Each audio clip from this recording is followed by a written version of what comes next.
bonsoir à vous tous. Ce soir, c'est d'une véritable épidémie dont il est question dans temps présent. Pas d'un vent de panique passager comme la fameuse H1N1, mais d'une vague qui est déjà parmi nous et qui frappe sournoisement au bureau, sur les chantiers, dans les établissements publics. Cette épidémie, c'est la maladie du travail qui touche, selon une étude de 2007, tenez-vous bien, près de 40% des Suisses, presque un Suisse sur deux. Alors, être malade du travail, qu'est-ce que ça veut dire? Cela peut aller de la simple tension psychique qui vous ronge à petit feu, du mobbing qui vous détruit, du burn-out qui désormais remplit les cabinets des psychiatres, en passant par de multiples affections physiques.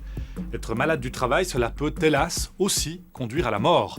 Chez nos voisins français, 40 employés de l'entreprise France Télécom se sont suicidés depuis 2 ans.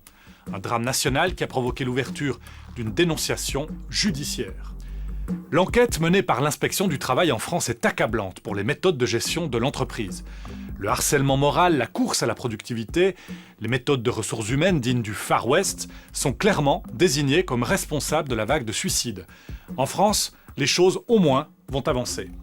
Mais en Suisse, le chemin est encore long pour changer les choses. La souffrance au travail est tabou. La plupart des employés qui ont accepté de parler à Jean-Daniel Bonenblust et Alexandre Lachavanne l'ont fait anonymement, par peur de la honte et des représailles. Regardez.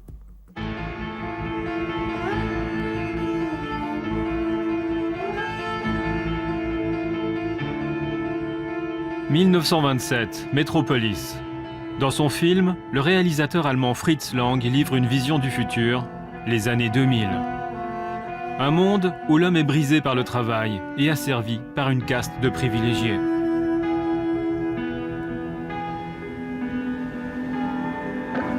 Aujourd'hui, en 2010, la réalité de l'homme est effectivement marquée par la souffrance au travail. Une souffrance en constante progression.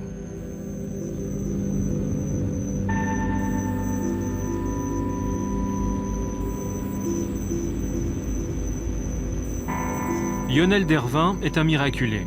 En septembre 2009, il passe à 2 doigts de la mort après une tentative de suicide sur son lieu de travail, chez France Télécom. Son chef venait d'annoncer sa mise à l'écart du service. En réponse, Lionel Dervin se place devant lui et se plante un couteau dans le ventre. Lorsque je suis arrivé, j'avais un couteau qui était dans ma poche. J'avais un blouson sans manches, avec de larges poches, si vous voulez, qui tenait le couteau pile poil, juste à la distance, si vous voulez, de ces grandes poches de travail, vous savez. Et mon couteau était prêt, le sens du couteau était prêt. La lame du couteau était dans le sens où je n'avais qu'à plonger, prendre le manche. J'arrivais pas sur la lame, j'arrivais sur le manche.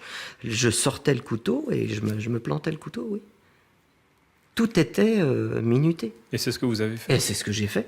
Et c'est ce qu'ils ne m'ont pas empêché de faire, oui.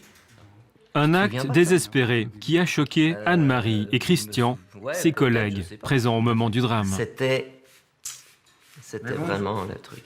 Moi, je ne m'attendais pas du tout à ce que ça aille aussi loin. Ouais. Ça va tellement vite. Ça va tellement vite. Ouais. Non, on n'a pas le temps de réagir. Et c'est vrai, après, moi, je reconnais que c'était un moment de panique, parce que c'est... Ouais. Hein?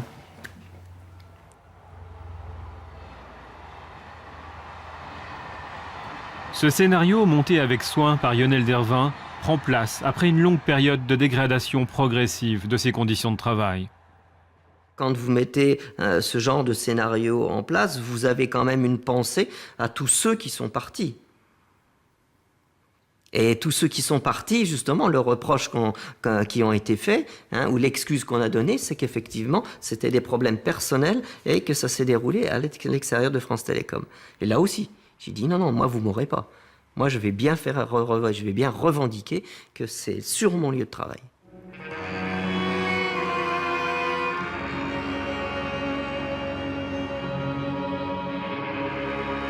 Vendredi, une salariée de 32 ans s'est tuée à Paris en se jetant de la fenêtre de son bureau. Un nouveau salarié de France Télécom s'est suicidé la nuit Pas plus tard dernière. que ce lundi, un cadre de l'entreprise, toujours de France Télécom, à Metz, a tenté de se donner la mort. Les syndicats dénoncent les méthodes de management de l'entreprise et en appellent à l'État. Selon les médecins du travail, depuis janvier 2008, plus de 50 employés de l'entreprise ont mis fin à leur jour. Mais la souffrance au travail est un sujet tabou, en but à une véritable loi du silence. Silence des employés qui n'osent pas en parler. Silence des employeurs qui, lorsqu'ils sont confrontés à ce problème, ne s'expriment pas sur la question. Dans ce reportage, nous n'entrerons pas dans les entreprises. Nous n'entendrons pas leurs dirigeants. Nous resterons à côté des gens cassés, rejetés et de ceux qui les aident. Ici, à l'hôpital de Nanterre, proche de Paris, a été créée en 1997 la toute première consultation spécialisée dans la souffrance au travail. Comment est l'ambiance dans le service? Bon, ça pas trop d'étincelles déjà entre les collègues, mais ce qu'il y a, c'est que bon, il y en a qui disent rien, qui avalent, mais moi je peux pas. J'ai un caractère, je montre tout, je démontre tout. Dès que ça va pas, je montre tout. Mais j'en ai marre, c'est tout. Puis c'est la routine, je fais rien d'intéressant. Ça vous fatigue? Vous aimeriez ça me fatigue mieux parce que je être parle. Oui, vous parlez beaucoup. Je parle beaucoup. Ben, il faut à l'accueil. Oui, mais ça me fatigue. Non, mais je sais qu'à la fin de la journée, je suis claquée. Je fais rien à la maison. Je peux même pas cuisiner. Qu'est-ce que vous ressentiez? Je ressentais une dégradation de ma personne, quoi. Ouais. Que j'étais un objet, un numéro, un outil un outil, quoi. Un outil qui ne sert plus à rien, et puis qu'on jette. Vous en étiez arrivé à ça? J'en étais arrivé à ça. À ce sentiment-là que vous ne valiez oui, parce plus que rien? moi, lorsque j'ai toujours travaillé, j'ai toujours fait mon travail, j'ai toujours été considéré dans mon travail et tout ça. Et du jour au lendemain, je me sentais complètement inutile, quoi. Inutile, voilà. Je me sentais inutile. Et à partir de ce moment-là, voilà, quoi. Marie Peuzé, docteur en psychologie et expert judiciaire, dirige la consultation depuis les débuts. Le niveau de souffrance est considérablement aggravé. On constate que nous avons 900 patients par an en moyenne dans toutes nos consultations et que le nombre des consultations souffrance et travail a triplé, quadruplé de 3. Nous sommes à 23 désormais en 10 ans. Mais surtout, les tableaux cliniques que présentent les patients se sont considérablement aggravés et transformés. Comment vous sentez-vous? Moi, je suis pas bien. Je suis pas bien. Si vous saviez comme j'ai peur, c'est vrai en plus. Ça paralyse mon mari, du coup, en plus, je me retrouve seule par rapport à ça. Parce que lui aussi, il a peur. Vous savez, la dernière fois que je vous ai vu, on a évoqué, je vous ai dit, j'étais quand même une population ciblée, etc. Et que, savoir, je dois rechercher du travail, tout ça. Ça me fait beaucoup plus peur que d'être harcelée à mon travail. Un moment, un soir, Madame Peuzé, j'ai voulu mourir. Moi, je le dis comme ça parce que c'est comme une étincelle, vous voyez, ça fait... Et si ça prend pas, c'est bon, on s'est en sorti. C'est comme ça quand on a envie de mettre fin à sa vie. Depuis 2-3 ans environ, on voit apparaître dans nos consultations, au moins 2 ou 3 fois par semaine, des crises psychiques extrêmement aiguës, aboutissant soit à la menace de se suicider, je ne veux pas aller au travail, je vais jeter ma voiture dans le mur si je dois y retourner, ou bien si je dois retourner dans l'entreprise, je vais le buter. Je peux vous appeler si vous pouvez m'appeler. Je ne sais pas pourquoi la France a choisi comme mode de management le management, on appelle ça pudiquement par le stress, en fait c'est le management par la peur. Et la peur, vous en avez eu l'exemple ce matin, la peur de ne pas retrouver du travail, lamine les salariés français. Cette peur, nichée au cœur de la souffrance au travail, cette peur qui fait accepter l'inacceptable, la Suisse n'y échappe pas. Et bien souvent, les gens sont seuls avec leur douleur. Les rares études consacrées au phénomène traduisent une réalité inquiétante. 40% des salariés souffrent de stress aigu et plus de la moitié d'entre eux ont peur de ne pas retrouver un emploi adéquat après un licenciement. 8h30. 8h30.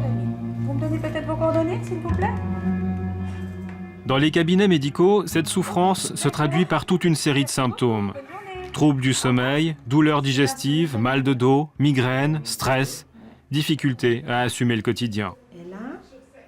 Brigitte Zirps est psychosomaticienne et présidente des médecins de famille genevois. Là, ça tire, ça va ? Moi, je suis installée depuis 20 ans. Je dois dire que dans mes 12 premières années de pratique, j'ai jamais vu ça. Et pourtant, je travaille de la même façon, j'ai toujours les mêmes intérêts pour la psychosomatique. Et c'est seulement depuis quelques années, donc ça fait depuis maintenant 5-7 ans, qu'on en a de plus en plus. Et puis, que si on est attentif, vraiment, on se rend compte qu'il y a un vrai problème.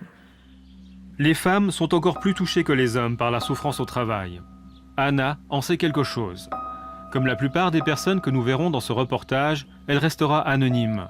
Car aujourd'hui, témoigner ouvertement de sa souffrance est risqué. Le monde du travail ne pardonne pas toujours ce qu'il considère comme de la faiblesse. C'est avec le chef d'Anna que tout a commencé.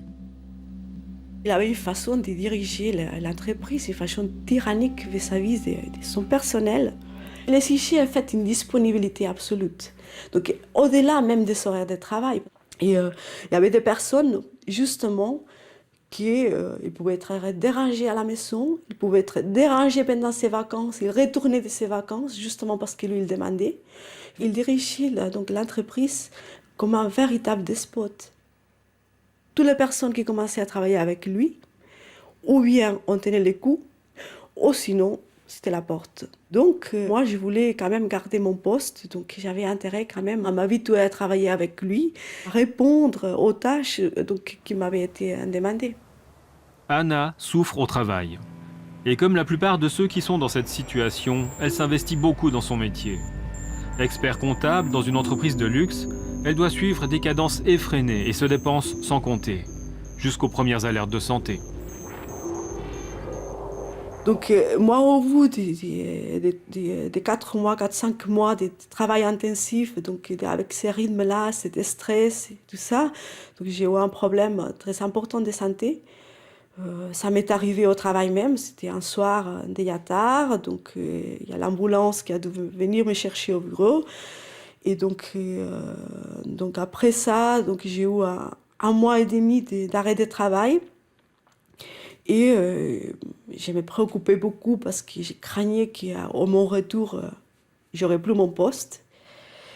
Donc je me suis dépêchée de retourner au travail, même si j'étais pas tellement récupérée. Si je répondais pas à mon travail comme il le voulait, donc c'était clair que je devais partir. Mais un jour, Anna n'arrive plus à suivre le rythme et quelque chose casse. Diagnostic, burn-out. J'allumais mon ordinateur et puis je n'arrivais pas, tout simplement. Je ne comprenais pas et j'arrivais pas. Donc j'ai fait j'étais toute la journée en essayant quand même de faire quelque chose et puis j'arrivais pas à grand chose. Et là j'ai dit bon, je dois quand même voir le médecin, on va voir s'il peut me redonner quelque chose, s'il peut peut-être me reposer une semaine. Et donc j'arrive chez le médecin et là il m'a diagnostiqué un burn-out.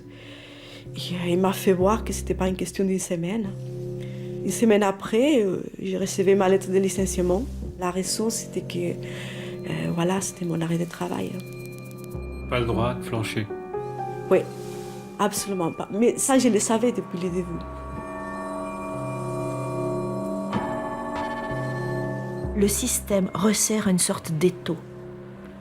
Il resserre une sorte d'étau de la performance. Vous devez toujours être plus.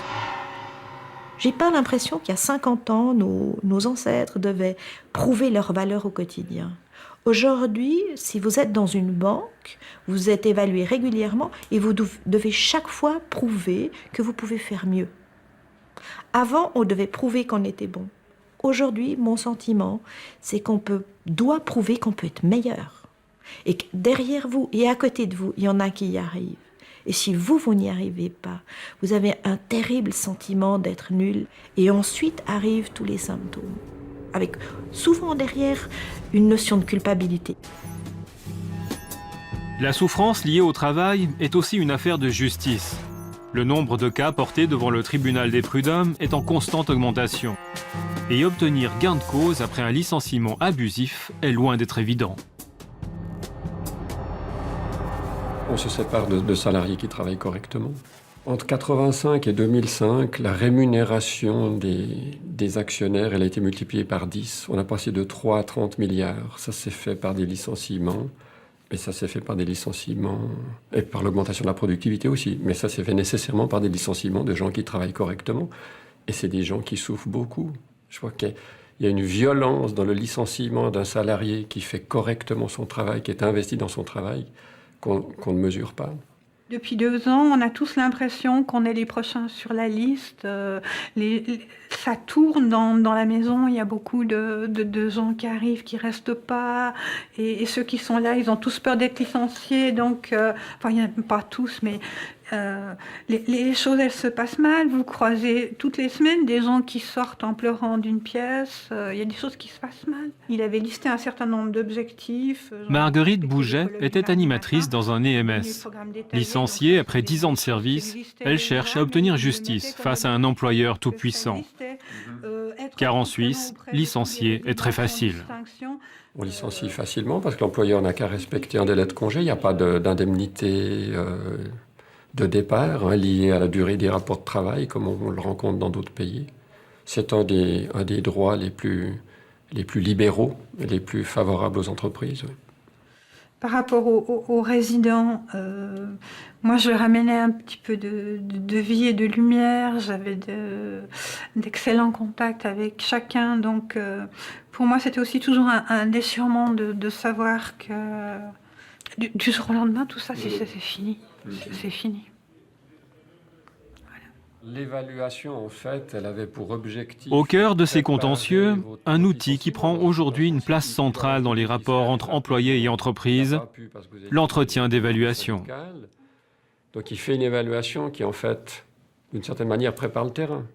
L'essentiel était là. Moi, je crois que c'est un outil qui a été répandu, oui, parce qu'il simplifie les procédures de licenciement.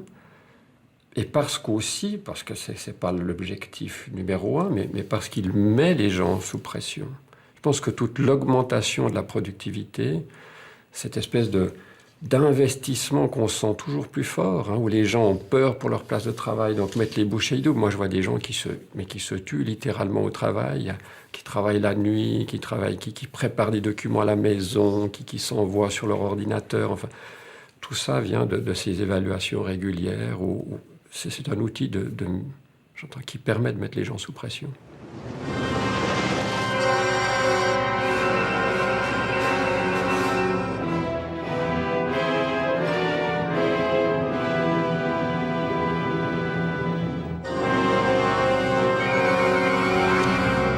La pression, c'est bien ce qu'a ressenti Lionel Dervin chez France Télécom.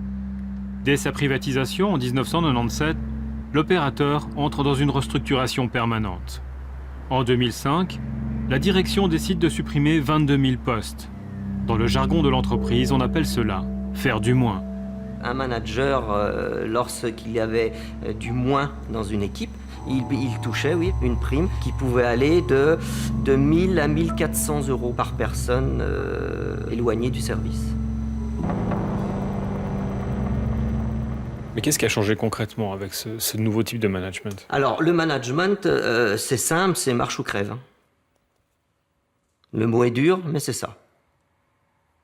Si jamais vous ne suivez pas, vous êtes dans une conception de rouleau compresseur. C'est-à-dire que vous avez là un rouleau compresseur qui avance et vous êtes derrière le rouleau compresseur ou vous êtes devant le rouleau compresseur. Si vous êtes derrière, c'est que vous suivez. Et à partir de là, vous n'avez aucun problème. Si jamais, malheureusement, vous avez tendance à ne pas être bien, être légèrement en souffrance, maladie par exemple, donc là, vous traînez un peu les pieds, vous avez tendance à vous retrouver devant le rouleau compresseur. Et dès l'instant où vous vous retrouvez devant le rouleau compresseur et que vous n'arrivez pas justement à revenir derrière ce rouleau compresseur, on vous écrase. Primaire, industrie, société de services, privé, public, nul domaine ni secteur n'échappe à la souffrance au travail. Au cœur du problème, la course au profit et l'organisation du travail elle-même, souvent jugée comme pathogène par les spécialistes de la santé. Comment ça a été cette semaine alors, depuis la dernière fois que nous sommes vus? Il y a des phases où ça va bien, mais il y a des phases aussi, je dois le dire, où ça va mal, c'est-à-dire je suis en crise intérieurement et je comprends pas toujours qu'est-ce qui se passe, vous voyez. Mais revenons, je voulais juste savoir, parce que j'ai pu rencontrer votre épouse. Oui. C'était, bien sûr, elle est malheureuse de me voir comme ça. Elle est malheureuse. Elle aimerait bien que je retrouve une situation à la hauteur de, je dirais, de mes capacités restantes ou compétences, et que je puisse me réintégrer dans le milieu du travail, mais pas à n'importe quel prix, pas en tant que loque humaine ou à un état végétatif qui ne reflète pas du tout ce que j'étais autrefois. Vous voyez, il y a aussi ce décalage. Davor Komplita est psychiatre. Dans son cabinet, les naufragés du monde du travail se succèdent et ne cessent d'augmenter. Nous avons fait une étude il y a quelques années à Genève qui montrait que pratiquement la moitié des consultations qui aboutissaient à un arrêt maladie étaient dues à des problèmes de qualité de vie ou de souffrance au travail. En Europe, on peut considérer pratiquement qu'un tiers des gens qui travaillent éprouvent un surstress, c'est-à-dire une souffrance au travail. Et quand on dit souffrance au travail, c'est pas qu'ils sont fatigués, c'est pas qu'ils ont un état d'âme. Non, non. C'est qu'ils dorment pas la nuit, c'est qu'ils somatisent, c'est que leurs relations sociales et familiales sont perturbées. On est vraiment devant une souffrance réelle et qui a aujourd'hui le statut ou la dimension d'un problème de santé publique majeur. Pourtant, les faits montrent que beaucoup d'entreprises ne se préoccupent guère des conséquences nuisibles qu'entraînent certaines conditions de travail.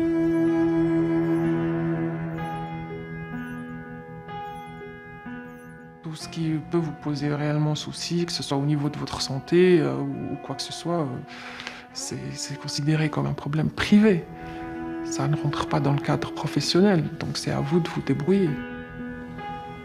Amélie a travaillé de nombreuses années dans des call centers, un univers où elle a laissé une partie de sa santé. Dans la vente, à l'autre bout du fil, la colère des gens importunés chez eux, les insultes à répétition sont le lot quotidien. Il arrive aussi que le travail se déroule sous un contrôle permanent. On est très contrôlé par rapport à si on parle à un collègue, si on se lève pour aller aux toilettes, si on passe plus de temps à faire de l'administratif que de répondre au téléphone. Enfin, c'était très, très pénible, où les gens se tiraient un peu dans les pattes parce qu'il y avait une mauvaise ambiance dans le sens où tout le monde était très surveillé, très contrôlé.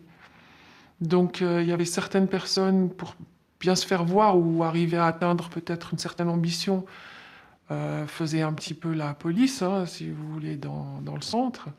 Donc, s'ils voyaient que quelqu'un prend trop de temps à parler, ou bien la personne est allée trop longtemps en pause, elle a fait 2 ou 3 minutes de plus, ou des choses comme ça, il y a des gens qui surveillent et qui font remonter plus haut.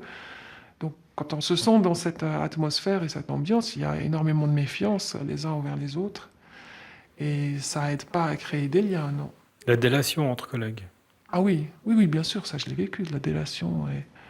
Je l'ai vu aussi, hein, pour moi et pour les autres, hein, tout à fait. Savoir que vous êtes surveillé dans tous vos actes, moi je mets carrément ça dans le contexte d'un mobbing. Vertige, douleur articulaire, soucis neurologiques, la souffrance s'installe.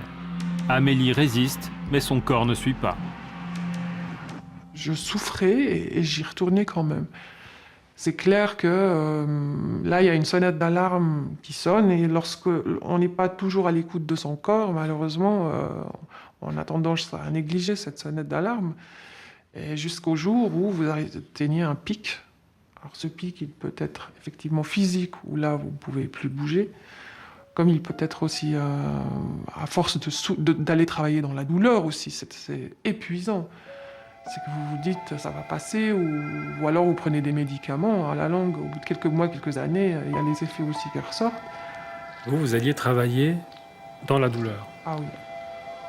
C'est l'enfer. Il y a quelque chose de particulier avec la souffrance au travail, c'est que c'est la seule souffrance qui, plus ça fait mal, plus vous vous accrochez. Partout ailleurs, je sais pas, vous prenez un plat qui est bouillant, vous le lâchez. Non, le travail, c'est comme de l'électricité. Je dis, c'est une électrocution. C'est-à-dire que on commence à souffrir et on s'accroche et on augmente son effort. Et le champ de conscience se restreint. C'est-à-dire que exactement comme dans la toxicomanie ou dans l'ébriété, une fois que l'on est en état d'ivresse, on ne se rend plus compte qu'on devrait s'arrêter de boire. À partir du moment où on commence à être en surstress et en souffrance, le champ de conscience de soi-même se restreint et le jugement critique sur soi finit même par se suspendre complètement.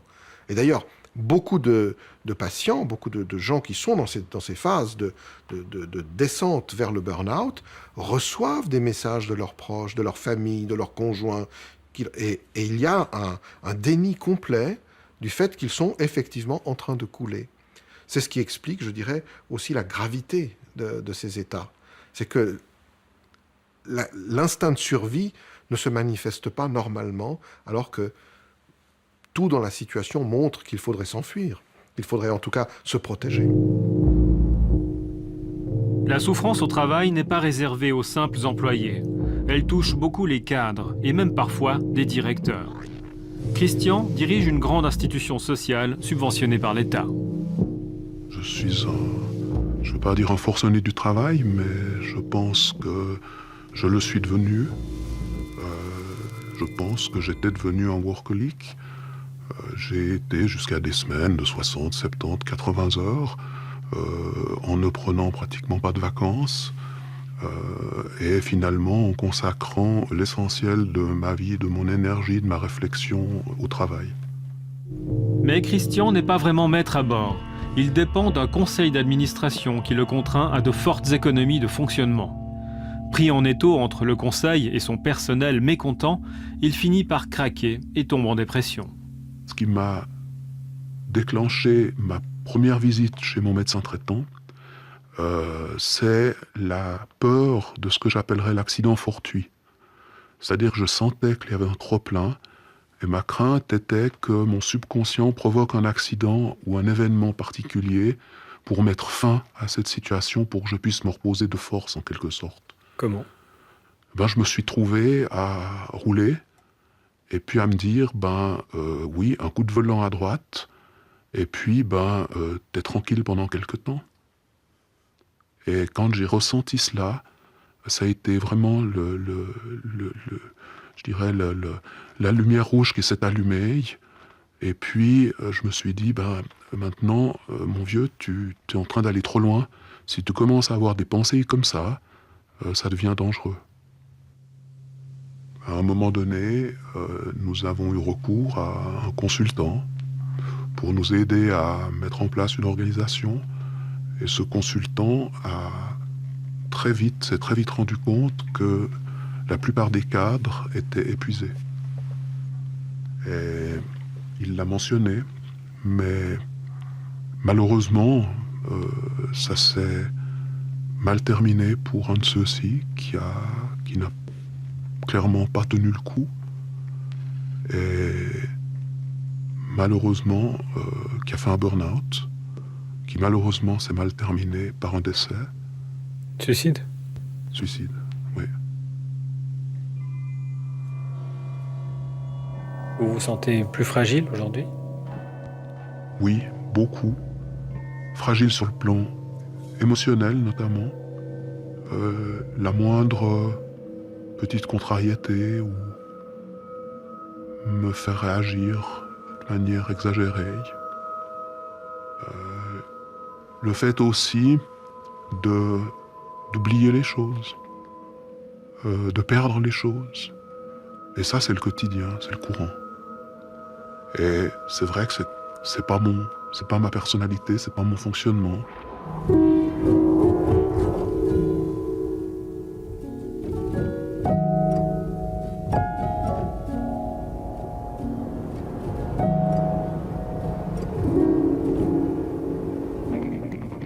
Suicide, burn-out. Comment éviter ces issues dramatiques ? En Suisse, ce sont les inspecteurs du travail qui doivent contrôler les entreprises. Il y en a environ 200 pour 3,5 millions de salariés. Jean Parra a 20 ans d'expérience dans ce métier. Il dirige l'inspection du Jura avec de tout petits moyens. On est 2,4 postes exactement. C'est suffisant à vos yeux ? Non, il faudrait être beaucoup plus parce qu'il y a beaucoup de travail. Il faudrait être plus et puis on espère bien qu'un jour ce sera le cas, comme d'ailleurs dans beaucoup de cantons. Il faudrait avoir plus de moyens pour faire de la prévention dans les entreprises et de la part de l'inspection cantonale du travail.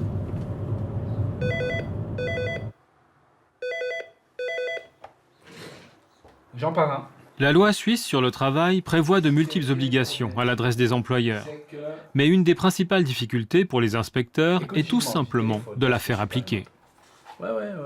Alors je demande à lui. On sait qu'au sens de la loi, l'employeur doit prendre toutes les mesures pour préserver la santé physique et psychique des travailleuses et des travailleurs. Ça, c'est l'article 6 de la loi fédérale sur le travail. Alors, encore une fois, quand on parle d'accident professionnel, moi j'ai toujours l'image de dire un doigt coupé sous une presse, dans un atelier, ça se voit tout de suite.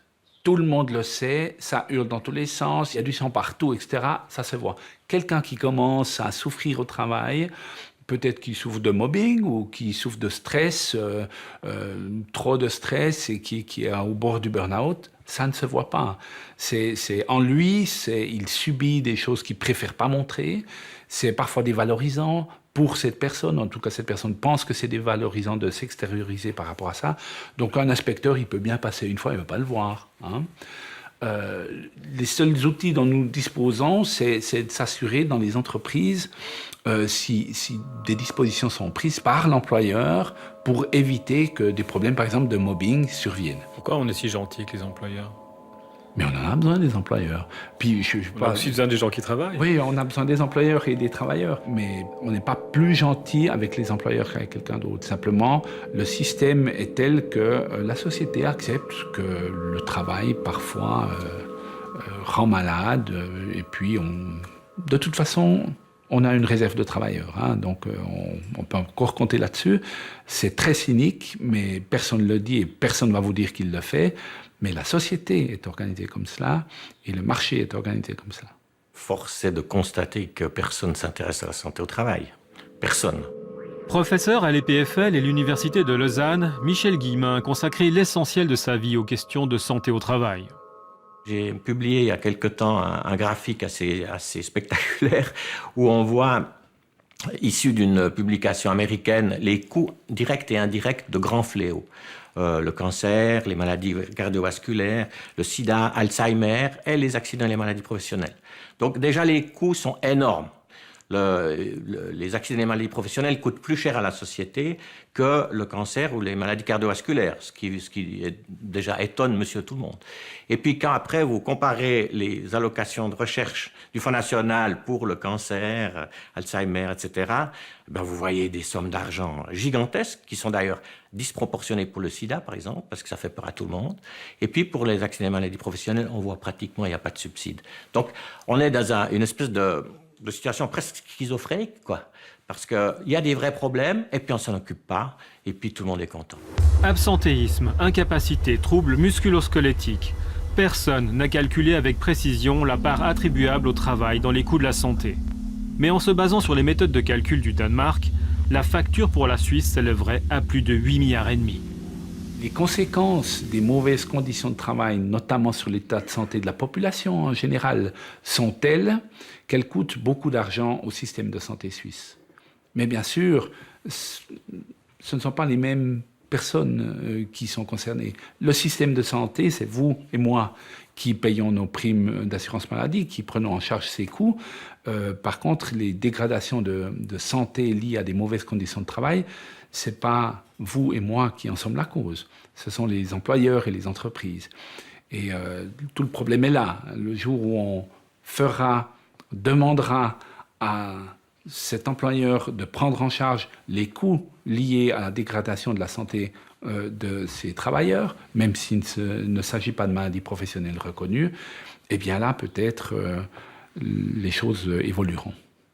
Je pense que la Suisse va quand même avoir un jour un choc lorsque les choses seront clairement dites. On va peut-être demander des comptes aux politiciens. Pourquoi vous n'avez rien fait puisqu'il y a 50 ans qu'on sait ? Parce qu'avec l'amiante, c'est quand même ce qui s'est passé. Hein. L'amiante, on a réagi beaucoup trop tard. Et puis c'est quoi maintenant? C'est des morts qu'on a maintenant. Donc est-ce qu'il va se passer la même chose avec les conditions de travail où il y a des gens qui vont souffrir et puis on va pouvoir prouver que c'est leurs conditions de travail, mais on le sait.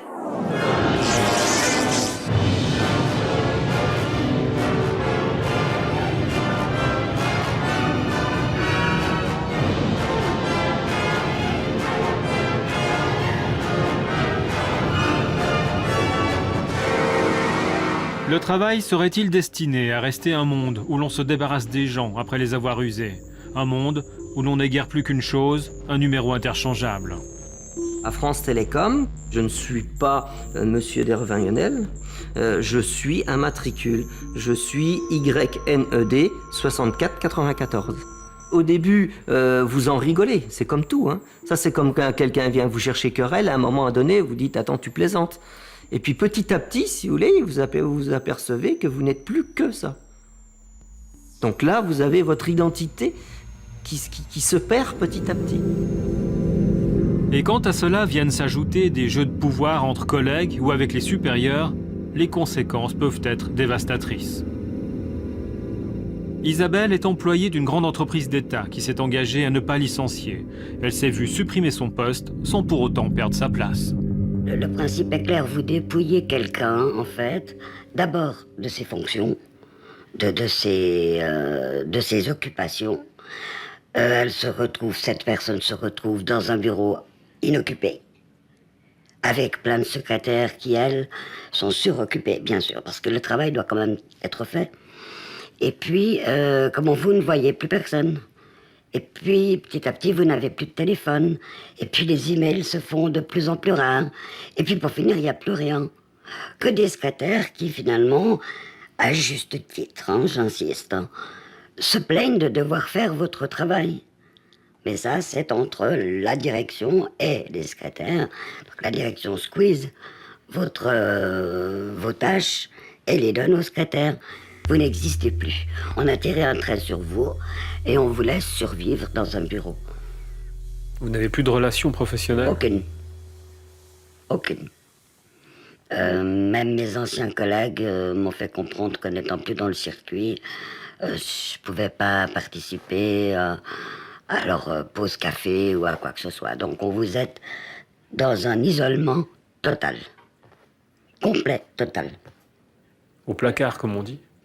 Voilà, c'est le placard, le vrai, celui qu'on n'imagine même pas pour les autres. Vous êtes dans un sable mouvant et vous commencez par vous enfoncer très lentement, petit à petit, etc. Et il ne reste plus que la tête. Et vous avez autour de vous des gens qui pourraient vous tirer de là, mais qui en fait ne font rien. Donc voilà, vous en êtes là. Et personne ne vous tire, personne ne s'occupe de vous, en fait. Vous voyez quelqu'un qui est en train de s'enfoncer, et puis vous le laissez livrer à lui-même. C'est ça. Comment ça a été cette semaine, alors, depuis la dernière fois que nous sommes vus? Désolidarisation, isolement, des thèmes qui reviennent sans cesse dans les consultations. Je pense que la peur produit encore autre chose, elle produit la lâcheté.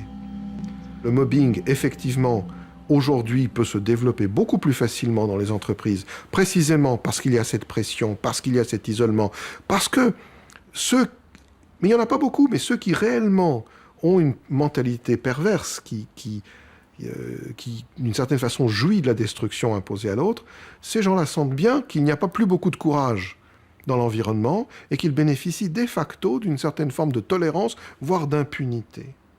Dans un environnement solidaire, il est beaucoup plus difficile d'harceler quelqu'un. Et si cette personne est harcelée, elle bénéficie de la solidarité et du regard des autres. Ce qui détruit réellement les gens, c'est pas seulement d'être harcelé, mais c'est d'être harcelé et de se rendre compte que tous les autres le voient et le savent et que personne ne bouge. Et qu'il n'y aura pas de justice pour cette situation. Ça, c'est extrêmement destructeur. C'est pas le harcèlement tout seul. C'est le harcèlement en sachant qu'il sera impuni et qu'il est toléré et que dans le fond, tous les autres vous ont abandonné dans votre situation de souffrance. Vous êtes vidé, vous vous sentez cassé, considéré comme cassé par la société. Et c'est pas une belle image. Hein. Je veux dire, on en souffre. Donc, ras-le-bol de tout, pas seulement du stress, mais ras-le-bol des comportements des gens, des humains. C'est intéressant. Pour avoir refusé de cautionner certaines pratiques commerciales de son employeur, David a été harcelé, puis licencié. À sa dépression, aujourd'hui, s'ajoute un sentiment de total écœurement. À partir du moment où vous dénoncez un comportement qui n'est pas loyal, c'est clair que vous devenez une cible au regard des supérieurs hiérarchiques. Et je me suis aperçu, non seulement pour moi, mais pour d'autres personnes victimes de harcèlement, que une fois que la personne a été identifiée comme harcelée, la solidarité interne et la cohésion interne, elle s'effrite très vite. Et les gens retournent leur veste. Et ça, moi, je supporte pas. Je n'aime pas entre guillemets, les faux culs, quoi. Pourquoi vous témoignez aujourd'hui ? Pour les autres, pas pour moi, finalement. Pour les autres, parce que j'ai constaté qu'il y avait énormément de souffrance, et j'insiste, au travail, et que beaucoup de personnes qui souffrent sur leur place de travail n'ont pas le courage, ni la volonté d'exprimer cette souffrance et de la sortir. Quand vous revenez sur cette expérience, qu'est-ce qu'elle a changé au fond de vous ? Une distance terrible par rapport aux gens, une émotivité complètement décuplée, oui, et une distance terrible par rapport aux gens. J'ai toujours été très cordiale, j'ai toujours aimé avoir beaucoup de monde autour de moi, j'ai toujours invité beaucoup de monde, etc. Je n'invite plus, je ne participe plus à rien non plus, y compris dans ma vie personnelle, je veux dire. Il n'y a vraiment, oui, je me suis un peu isolée du monde, un peu retirée. C'est-à-dire que bon, il y a l'élément confiance qui en prend un sacré coup.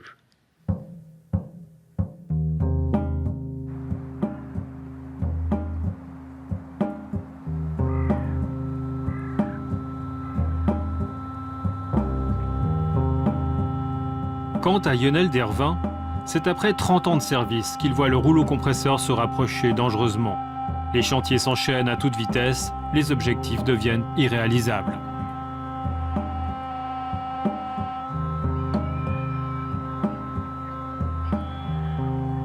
Il faut rentrer de l'argent par tous les moyens. Et tous les moyens sont bons pour faire rentrer de l'argent, à tout prix.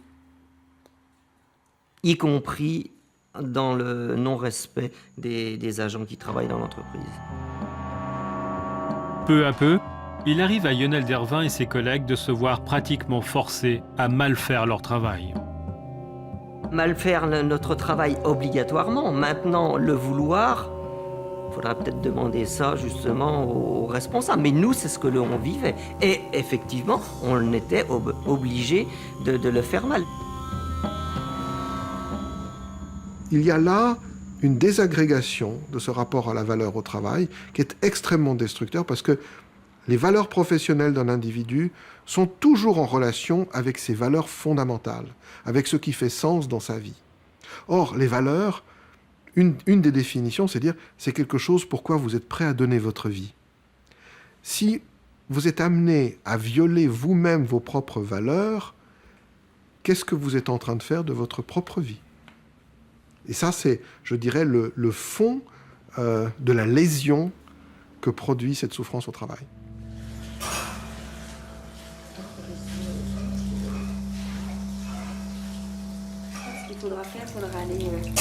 Seuls quelques mois ont passé depuis la tentative de suicide de Lionel Dervin. La blessure au ventre a guéri, mais pour le reste, la récupération est lente, très lente. J'ai un mari qui bougeait énormément, qui était tout le temps en train de se promener, de rigoler, de s'amuser, de faire plein de choses. Et là, je me retrouve avec une personne qui se lève tard, qui est sous l'emprise des médicaments, qui se lève tard et qui par la force des choses, ne s'occupe plus trop de ce qui a à s'occuper malgré tout à la maison, quoi, y compris de moi, malheureusement. Donc je me retrouve toute seule et n'ayant pas de famille dans le coin, on se trouve un petit peu avec un poids sur ses épaules qui n'est pas toujours facile à gérer, quoi.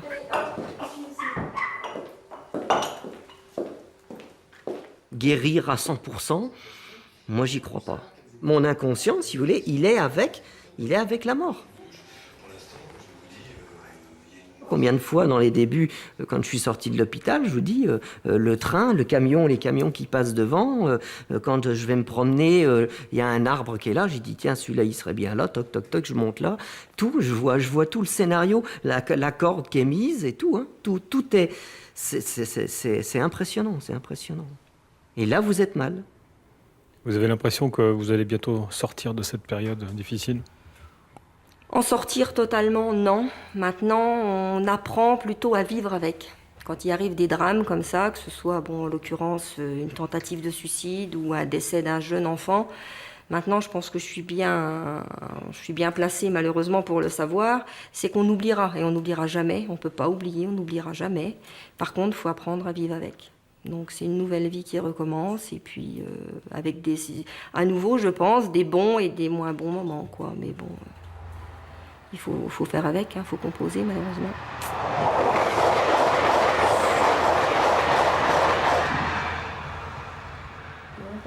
Reste la patience, l'espoir de se relever un jour et à l'esprit les autres collègues, ceux qui n'ont pas survécu. Tous ces gens qui sont partis, la souffrance dans laquelle ils ont pu être pour faire ce geste-là, maintenant je prends conscience de ça. Je prends conscience de ça et je les plains, je les plains parce qu'ils ont dû souffrir d'une façon atroce. Une étude officielle a révélé que la souffrance au travail serait la cause d'un suicide chaque jour en France. Un chiffre en dessous de la réalité pour les spécialistes. Aujourd'hui, un nombre croissant d'employés se suicident sur leur place de travail.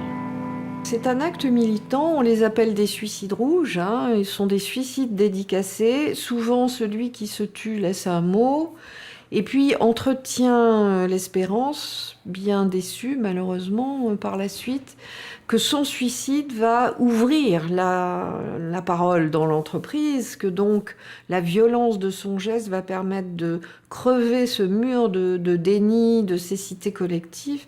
C'est pas vrai, c'est pas ça qui se passe. On fait retravailler sur la chaîne dès que le corps a été évacué et les réunions ne s'arrêtent pas et la vie au travail continue et de toute façon, très rapidement, l'entreprise a une stratégie de communication qui vise à mettre l'accent sur les facteurs personnels entraînant le décès du salarié en question.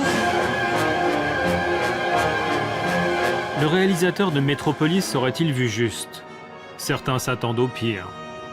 L'étape suivante, déjà prévisible, c'est non pas l'auto-agressivité, c'est-à-dire je me détruis, non, c'est que je viens et je vais régler mon problème émotionnel avec mon environnement à coup de feu ou à coup de couteau.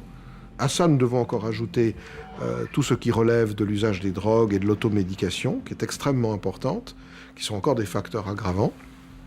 Donc je suis, sur le plan clinique, je suis fondamentalement pessimiste sur cet aspect-là des choses. L'avenir risque d'être plus grave.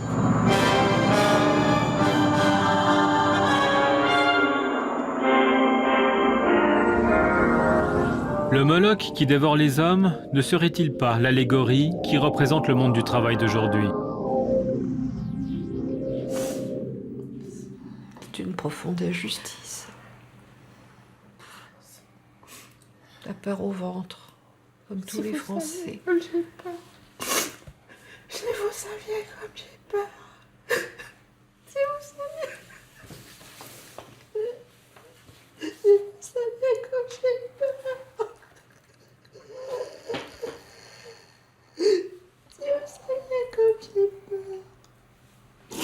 Si vous saviez comme j'ai peur. Moi, j'ai l'espoir surtout que, au-delà du cadre légal, au-delà des directives européennes, au-delà de la médiatisation, chacun d'entre nous est un sursaut pour sortir de sa petite cécité quotidienne, des petits silences frileux quand on voit quelqu'un qui est mis à mal et qu'on ne bouge pas, qu'on ne va même pas lui dire « tu sais, tu n'es pas seul, je vais t'accompagner chez le médecin du travail ». ou bien je vais t'accompagner chez un juriste, ou bien nous allons en groupe voir le DRH pour lui parler de ce que tu subis. Je pense que c'est notre affaire à tous. Dans le monde du travail, l'histoire de Lionel Dervin a valeur d'exemple. Pour qu'on n'oublie pas, dans l'espoir de faire changer le cours des choses, il laisse aujourd'hui un livre. Un témoignage vécu de l'intérieur qu'il résume en quelques mots. La rentabilité n'implique pas qu'on méprise à ce point le capital humain.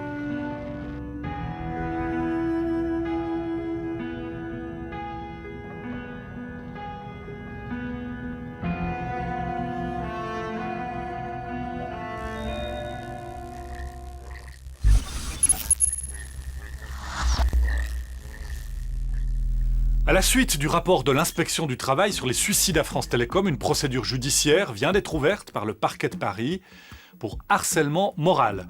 Le rapport accuse même les dirigeants de France Télécom de mise en danger de la vie d'autrui.